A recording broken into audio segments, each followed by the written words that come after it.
basically, this is what he said. He says, look, we do not have rights over you or your property. Christ only gives us permission to come in and afflict them. And I said, okay, so how do you break it? He says, well, it's like any other right.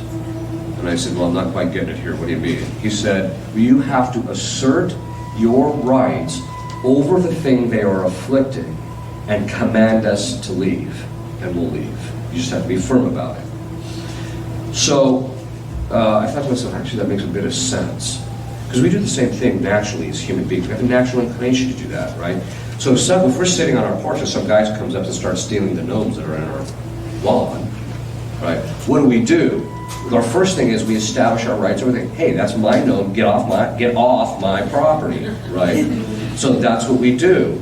So you have to do the same thing with them. So we drafted a prayer, and so which has that contained in it, and she started saying it, and I started saying it for her as well, and all of a sudden, boom, he just stopped. But then he started this business of the stuff we would pray over, he would stop there, but then he would move to something else. Then we'd get that cleaned up and he'd move to something else. So I call it the waffle bowl game. You're trying to keep getting the whole bowl that's popping up out of the hole.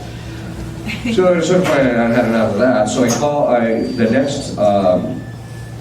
one of the next sessions I had with her is, I managed to beat out of him. By this time, there was something that happened in him.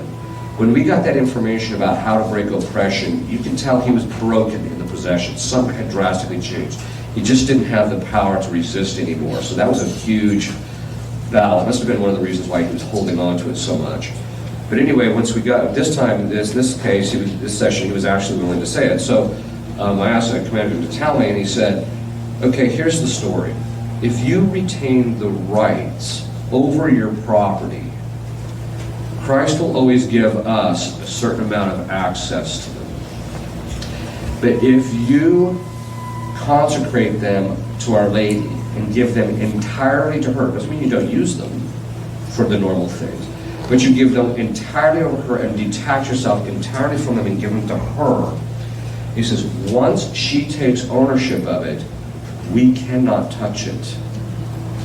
That's pretty big. So we drafted a prayer based upon the total consecration of St. Louis Marie de Montfort. We modified it to